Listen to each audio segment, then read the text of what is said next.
Class 10 के सभी छात्रों का एक बार फिर स्वागत गणित दर्पण चैनल पे। हम पढ़ रहे हैं तीसरा अध्याय और उसके अंदर से हमने 3.1 और 3.2 से पहला प्रश्न है वो कंप्लीट कर दिया है।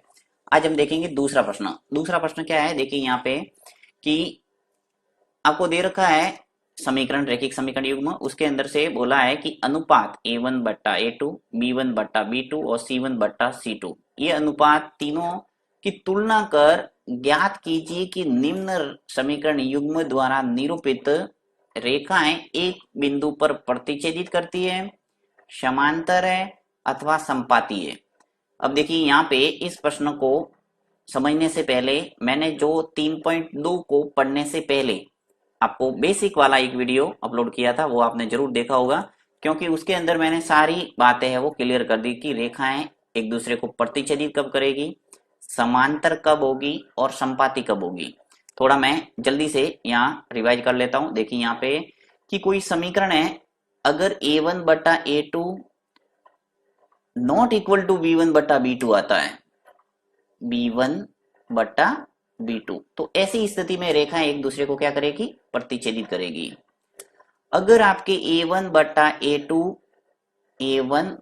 a2 बराबर b1 बटा b2 और बराबर आता है c1 बटा c2, तो ऐसी कंडीशन के अंदर रेखाएं एक दूसरे के संपाती होगी। लाइन जब ग्राफ खींचेंगे, जैसा कि आपने पहले प्रश्न में देखा होगा कि दो रेखाएं आती है और जो रेखाएं प्रतिच्छेदित करती है वो उसका हल होता है। परंतु जैसे अगर ऐसी कंडीशन है तो रेखाएं एक दूसरे के ऊपर आएगी, यानी दोनों समीकरण की जो रेखा है एक दूसरे को संपाती होगी। और तीसरी जो कंडीशन होती है वो a1 बटा a2 बराबर b1 बटा b2 not equal to c1 बटा c2, ये तीसरी कंडीशन है। और ऐसी स्थिति में रेखाएं एक दूसरे के समांतर होगी, बिल्कुल समांतर।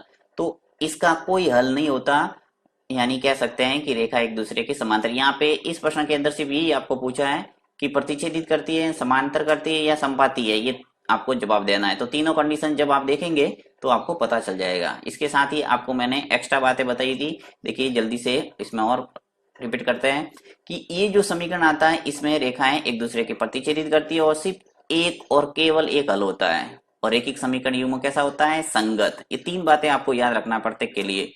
फिर ये जो दूसरा समीकरण होता है a1 बटा a2, b1 बटा b2 और c1 बटा c2, तो ऐसी कंडीशन में रेखाएं एक दूसरे के संपाती होगी और अनंत हल होंगे, यानी अनेक हल होंगे इसके अंदर। और रेखिक समीकरण युग्म कैसे होंगे, संगत। और तीसरी कंडीशन जो ये मैंने आपको बताई है, तो ऐसी कंडीशन के अंदर रेखाएं एक दूसरे के समांतर आएगी और इसका कोई हल विद्यमान नहीं होगा। और रेखिक समीकरण युग्म कैसे होंगे, असंगत। तो देखिए ये बातें आपको याद रखेंगे तो तीसरा प्रश्न है वो इजीली हो जाएगा। देखिए यहाँ पे यही आपको पूछा है कि रेखिक समीकरण युग्म कैसे हैं, संगत है या असंगत है। तो ये तीसरा प्रश्न भी हम करेंगे, तब और देखेंगे इसको डिटेल में। अब हम करते हैं दूसरा प्रश्न। तो किस ढंग से आपको इसका जवाब है वो लिखना है अपनी नोटबुक के अंदर। चलते हैं दूसरे प्रश्न को, नेक्स्ट पेज पे लेता हूं मैं।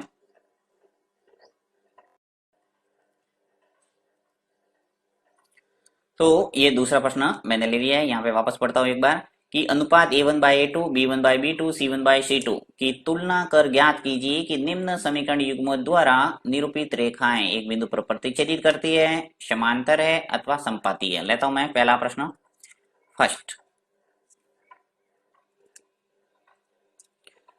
फर्स्ट आपको दे रखा है 5x माइनस 4y प्लस 8 बराबर 0। दूसरा जो समीकरण है 7x प्लस 6y माइनस 9 बराबर 0। ये दोनों रैखिक समीकरण युग्म है। अब यहां से आपको a1 a2 b1 b2 c1 c2 ये आपको तुलना करके पता लगाना है। तो सिंपल सा है, एक बार मैं आपको थोड़ा रफ कार्य करके बता देता हूं। हमेशा ध्यान रखना है कि जो पहला समीकरण है a1x b1y और c1 बराबर 0 ये होगा।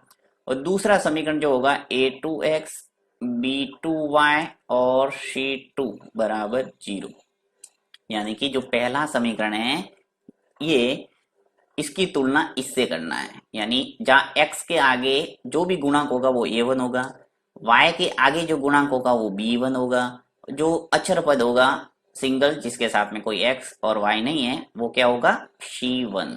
ये आपको ध्यान रखना है। इसी प्रकार जो दूसरा समीकरण है ये 7x 6y माइनस 9, ये जो दूसरा समीकरण है इसकी तुलना इससे करना है।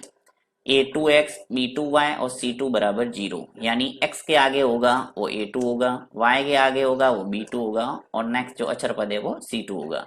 तो ये जो व्यापक रूप है वो आपके दिमाग में बिल्कुल फिट बैठना चाहिए।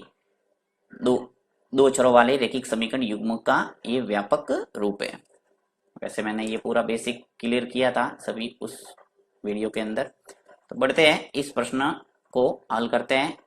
यहाँ पे मैं निर्धारित कर लेता हूँ, लिखना है आपको यहाँ a1 क्या है। देखिए a1 अब आप सीधा आप बता सकते हैं कि x के आगे क्या है यहाँ 5, तो आ जाएगा सीधा 5। इसी प्रकार b1 क्या है, b1 y के आगे जो गुणांक होगा वो लिखना है। साथ में ये भी ध्यान रखना है कि अगर माइनस है तो माइनस साथ में लिखेंगे, तो -4। फिर c1 ये आ जाएगा 8, तो c1 बराबर 8। यानी ऊपर वाले समीकरण के अंदर बस 1 1 और 1 याद रखना है। अब 2 2 लिखेंगे a2। अब a2 क्या है दूसरे समीकरण के अंदर x का गुणांक, तो देखिए यहाँ पे 7, तो आ जाएगा HT 7। फिर लिखना है मुझे b2 है वो y के आगे क्या दिख रहा है आपको 6, तो यहाँ आ जाएगा 6। और जो c2 है वो क्या है देखिए यहाँ पे 9, परंतु 9 के आगे क्या है माइनस दिख रहा है, इसलिए लिखना पड़ेगा -9। हमेशा ध्यान रखना है। देखिए यहाँ पर भी y के आगे 4 था परंतु आगे माइनस था, तो मैंने लिखा -4। इसी प्रकार यहाँ 9 है और आगे माइनस है, तो लिखा मैंने -9। ठीक है, a1 b1 c1 a2 b2 और c2 आपके 6 के 6 जो आपको चाहिए था अनुपात में वो आपके मिल गए। अब हमें देखना है अनुपात, तो यहाँ निकालते हैं a1 बटा a2। a1 क्या है मेरे पास 5, ये लिखा 5 बट्टा a2 क्या है 7, ये लिखा 7। अब आपको देखना है कि ये जो भिन्न है यानी 5/7 है ये सरल होती है या नहीं। तो यहाँ पे 5 और 7 कोई सरल नहीं हो रही, यानी किसी एक संख्या का दोनों के अंदर भाग जाता है तो देना है, नहीं जाता है तो एज इट इज इसको ऐसे के ऐसे रखना है। तो यहाँ पे किसी का भाग नहीं जा रहा है, इसलिए 5/7 है वो फाइनल। अब देखता हूं मैं b1 बटा b2 को, b1 बटा b2। अब b1 क्या है देखिए -4, तो ये लिखा मैंने -4। और b2 क्या है 6, तो ये लिखा मैंने 6।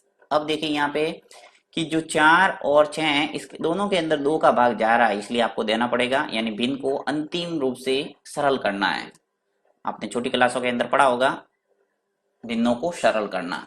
तो अब देखिए 2 का भाग देंगे 4 के अंदर, तो आ जाएगा मेरे -2। हमेशा माइनस है तो साथ में माइनस आएगा। फिर 2 का भाग जाएगा 6 में, तो आ जाएगा 3, यानी ये इसका अंतिम सरल रूप है भिन्न का, तो -2/3। अब मैं निकालता हूँ c1 बटा c2। c1 क्या है देखिए 8 और c2 क्या है -9, तो c1 लिख लेता हूँ 8 और c2 है वो -9 है। अब यहाँ पर भी किसी एक संख्या का भाग नहीं जा रहा है दोनों में, तो 8/-9 है वो फाइनल सरल रूप है। ठीक है, अब आपको देखना है कि यहाँ पे कौन सी कंडीशन है वो लागू हो रही है। तो यहाँ देखेंगे चूंकि देखिए a1 बटा a2 5/7 आ रहा है और b1 बटा b2 आ रहा है -2/3, यानी कि जो a1 बटा a2 है वो नॉट इक्वल टू है b1 बटा b2 के।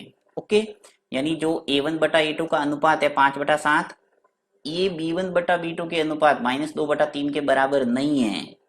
इसलिए रैखिक समीकरण युग्म का जो लाइन होगी, ये जो निरूपित इसने बोला है कि रेखाएं प्रतिच्छेदित करती है, समांतर है या संपाती है, तो ऐसी स्थिति में रेखाएं एक दूसरे को क्या करेगी प्रतिच्छेदित करेगी। तो यहाँ लिखना है, इसलिए आप चाहो तो आगे इसको बराबर करके नॉट इक्वल टू c1 बटा c2 भी लिख सकते हैं, परंतु यहां से ही हमें पता चल जाता है, इसलिए आप लिख सकते हैं सीधा कि चलो लिख लेता हूं, आप कंफ्यूज होते होंगे तो यहाँ लिख लो नॉट इक्वल टू c1 बटा c2, क्योंकि c1 बटा c2 देखिए क्या है 8 और -9 है। तो ऐसी कंडीशन अगर आती है तो आपको लिखना है अतः इसलिए दी गई रैखिक समीकरण,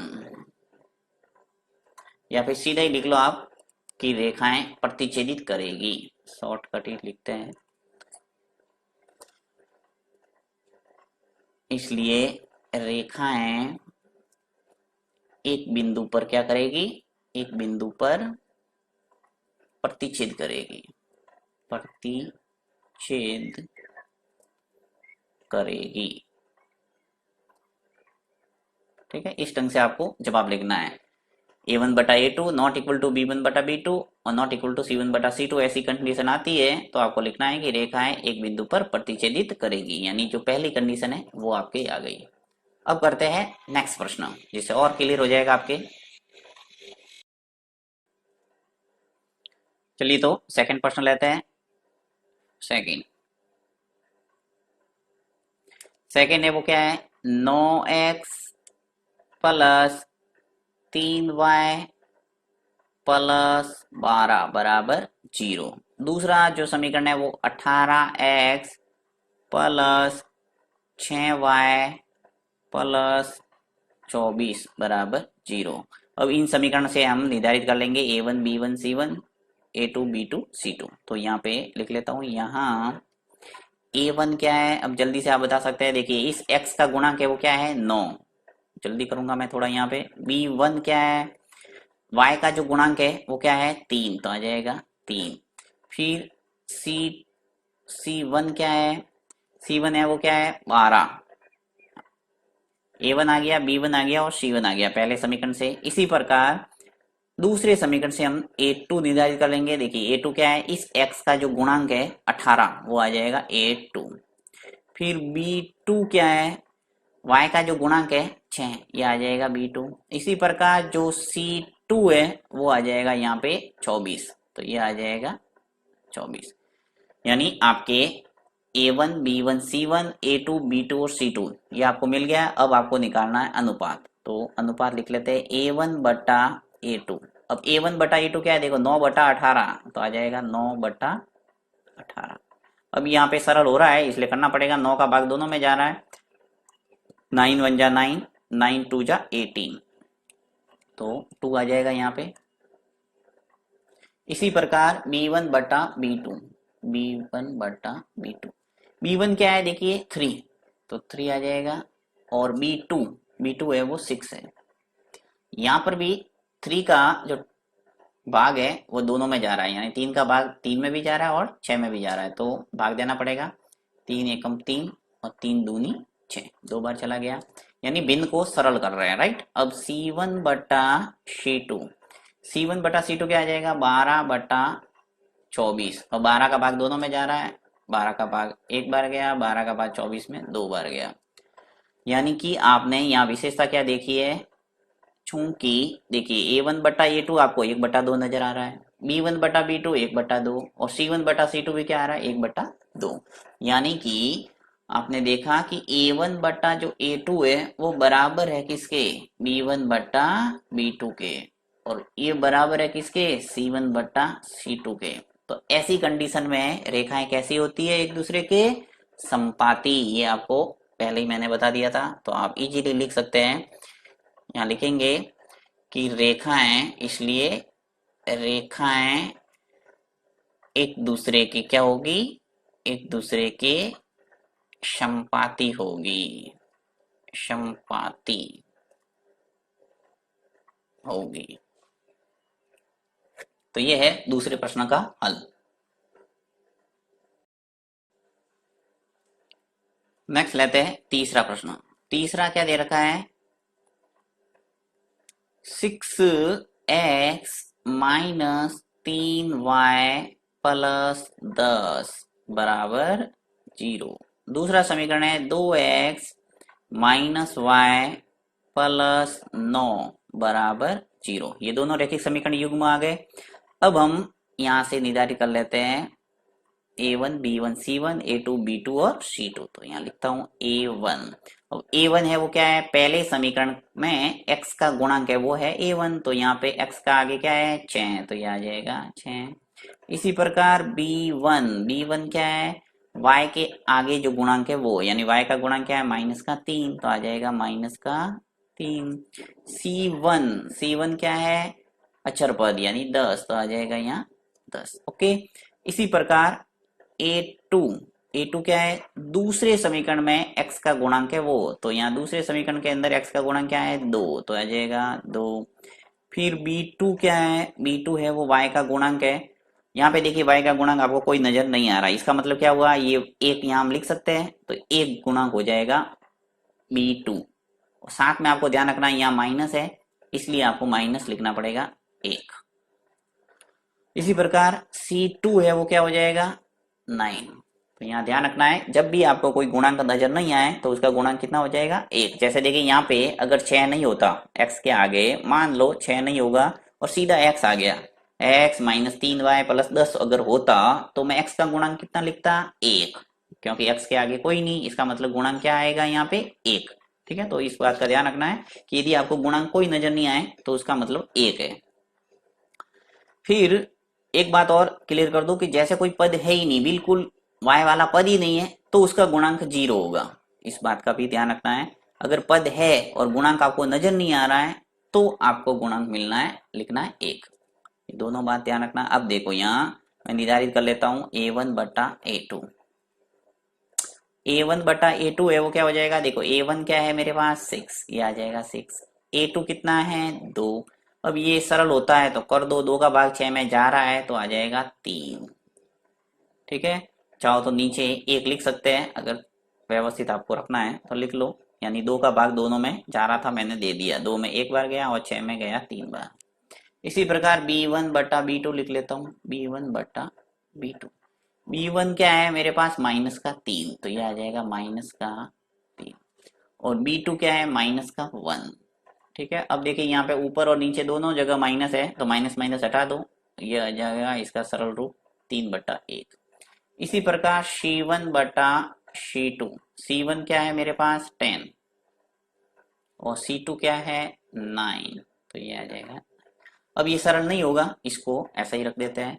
अब आपने क्या देखा कि A1 बटा A2 आपने निकाला 3 बटा 1 आया, B1 बटा B2 निकाला तो 3 बटा 1 आया, C1 बटा C2 जब निकाला तो आया आपके 10 बटा 9। तो कौन सी कंडीशन लागू हो रही है, तीसरी, चूंकि यहाँ लिखेंगे कि A1 बटा A2 बराबर है B1 बटा B2 के, यानी जो 3 बटा 1 है ये 3 बटा 1 के बराबर है।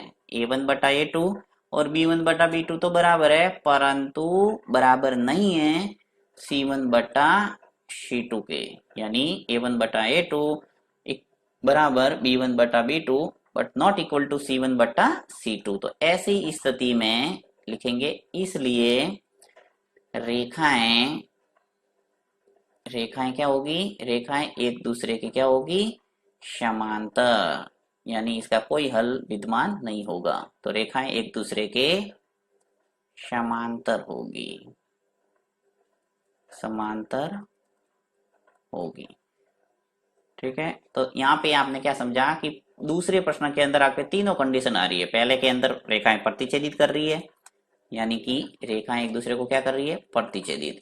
दूसरे समीकरण के अंदर आपने देखा था कि रेखा एक दूसरे की संपाती हो रही है, यानी अनेक हल है। और तीसरे के अंदर रेखा एक दूसरे की समांतर है, यानी कोई हल विद्यमान नहीं है। ठीक है, तो ये है दूसरे प्रश्न का संपूर्ण हल।